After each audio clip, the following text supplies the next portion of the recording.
নমস্কার, আপনারা দেখছেন গ্রামীণ বাংলা নিউজ, সঙ্গে আমি রায়হান সাব্বির। বন্ধুরা, আপনাদের কাছে আমাদের একটি অনুরোধ, যদি আমাদের ভিডিওগুলি ভালো লাগে চ্যানেলটিকে সাবস্ক্রাইব করে আমাদের সাথে থাকুন। 25শে জুন বৃহস্পতিবার ডিআইএফআই মুর্শিদাবাদ জেলা কমিটি জেলার সমস্ত লোকাল এবং ইউনিট কমিটির সদস্যদের নিয়ে বহরমপুর রবীন্দ্র সদন হলে সাংগঠনিক কর্মী সভা করল। এই কর্মী সভায় উপস্থিত ছিলেন ডিআইএফআই রাজ্য সম্পাদক মীনাক্ষী মুখার্জি, ডিআইএফআই রাজ্য সভাপতি ধ্রুবজ্যোতি সাহা, ডিআইএফআই প্রাক্তন রাজ্য সম্পাদক আভাস রায় চৌধুরী, ডিআইএফআই প্রাক্তন রাজ্য সম্পাদক জামির মোল্লা। এদিনের কর্মী সভা শেষে কেন্দ্রের বাজেট বিরোধী একটি মিছিল হয়।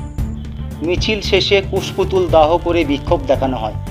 এদিনের এই মিছিলে হাঁটেন সংগঠনের রাজ্য সম্পাদক মীনাক্ষী মুখার্জি এবং রাজ্য সভাপতি ধ্রুবজ্যোতি সাহা। আপনারা দেখছেন সেই মিছিলের ভিডিও।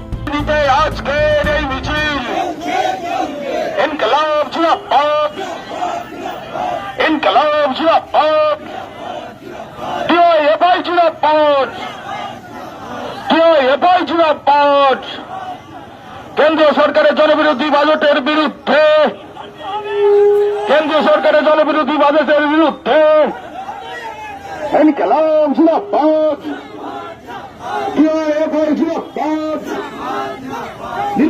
নিত্য প্রয়োজনীয় দাম দিন দিন বাড়ছে কেন? কেন্দ্রীয় সরকার জবাব দাও। বিদ্যুতের বিল দিন দিন বাড়ছে কেন? কেন্দ্রীয় সরকার রাজ্য সরকার জবাব দাও। জবাব চাইতে জবাব নিতে আজকের এই মিছিল, জবাব চাইতে জবাব নিতে আজকের এই মিছিল।